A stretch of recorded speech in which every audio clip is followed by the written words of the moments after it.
Dumping ground গড়তে এবার চাষিদের সঙ্গে বৈঠকে বসতে চলেছে পৌরসভা। মঙ্গলবার ফের পৌরসভার স্টাফ ও প্রশাসনের আধিকারিকদের নিয়ে আরামবাগ পৌরসভার 15 নম্বর ওয়ার্ডের চাঁদুর, তেলিপাড়া ও চাষিপাড়া এলাকা পরিদর্শনে যান পৌরসভার চেয়ারম্যান। এদিনও ওই এলাকার চাষিরা ডাম্পিং গ্রাউন্ড যাতে না হয় তার প্রতিবাদ জানান। এরপর এই চাষিদের সাথে কথা বলেন চেয়ারম্যান সমীর ভান্ডারী। সোমবার এই বিষয়ে বৈঠক যোগদানের জন্য আবেদন করেন প্রত্যেক কৃষককে। জানা গেছে আরামবাগ পৌরসভার নিজস্ব ডাম্পিং গ্রাউন্ড নেই, যার কারণে রামকৃষ্ণ সেতুর নিচে জমে রয়েছে জঞ্জালের স্তূপ। তাই স্থায়ী ডাম্পিং গ্রাউন্ড করতে চাঁদুর এলাকায় কিছু জমি চিহ্নিত করে পৌরসভা। কিছুদিন আগে সেই সব জমির সীমানা নির্ধারণ করে খুঁটি পোতা হয়, কিন্তু চাষিরা জমি দিতে অনিচ্ছুক হওয়ায় বিক্ষোভে ফেটে পড়েন চাষিরা। এরপর এলাকায় গিয়ে চাষিদের অসুবিধার কথা শোনেন চেয়ারম্যান। চাষিদের জমি নিয়ে একটি আলোচনা সভা হবে বলেই জানান।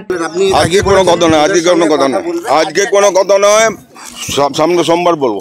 যদিও এই বিষয়ে ওই এলাকার চাষিরা জানান বৈঠক ডাকা হয়েছে। চেয়ারম্যান আশ্বাস দিয়েছে জোরপূর্বক কারো জমি নেওয়া হবে না। সমীর ভান্ডারী আরামবাগ চেয়ারম্যান, উনি এসছেন এখানে ডাম্পিং হাউস করবে, মানে কেমিক্যাল হাব, মানে ফ্যাক্টরি করবে। আমাদের চাষিদের দাবি হচ্ছে এখানে জমি করা ওইসব করা যাবে না। এর আগেও স্বপনন্দী উনি পরিকল্পনা নিয়েছিলেন, উনি কিন্তু চাষিদের আপত্তি থেকে উনি সরে চলে গেলেন, অন্য জায়গায় ব্যবস্থা করেছিলেন। আচ্ছা, ইনি এটা জোর জবরদস্তি এখন করতে চাইছে। ধরুন না, এর আগেও আমরা খুঁটি ফুটি উড়ে দিয়েছিলাম, আমরা মিডিয়া করেছিলেন, কিন্তু তারপরও আজকে উনি আবার বোর্ড নিয়ে এসেছিলেন পারমানেন্টভাবে যে একদম সক্রিয়ভাবে আমরা আজকে দখল করব। কিন্তু আমাদের চাষিদের আপত্তি, আপনি এই জায়গাটা বাদে পাশেই বিকারের পলট আছে, অনেকটাই পোড়া আছে, ওইখানটা আপনি একারও করুন। ওইখানটা করলে ওনার পোড়া আছে, বড় লোক, ওনার কোনো ক্ষতি হবে না, পোড়া জমি। আমরা জমি দিতে ইচ্ছুক নয়। সোমবারে বসবো, আমাদের আলোচনার যদি প্রস্তাবিত হয় একটা, আমরা সিদ্ধান্ত নেব, তারপরে না হলে আমাদের জমি দেওয়ার ইচ্ছা নেই। যে সমস্ত চাষি আছি, আমরা সেই চাষিদের থেকে আমরা অনুরোধ করব, আমাদের সমীরবাবু, আমাদের চেয়ারম্যান সাহেব এসেছিলেন, তার সঙ্গে আমরা এখানে মোটামুটি কথা বলেছি।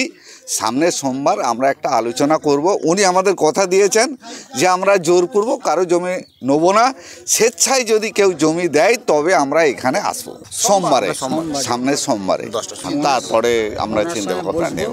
নিউজ আজ বাংলা, আরামবাগ। নিঃসন্তান হওয়ার কারণ স্বামী বা স্ত্রী যে কেউ হতে পারেন। IVF এর অ্যাডভান্স সায়েন্স আর এক্সপার্ট কেয়ার লক্ষ লক্ষ কাপেলের স্বপ্ন সার্থক করেছে। তাই বন্ধাত্বকে হারাতে আপনাদের অবশ্যই আসতে হবে আরামবাগ প্রাণ IVF ফার্টিলিটি সেন্টারে। এখানে চিকিৎসা করিয়ে অনেক দম্পতি সন্তানের মুখ দেখেছেন। আমাদের ঠিকানা আরামবাগ, বসন্তপুর, আমতলা, বিবেকানন্দ পল্লী, 2 নম্বর রেলগেটের পাশেই। মোবাইল নাম্বার 7865858781 অথবা 7908098172।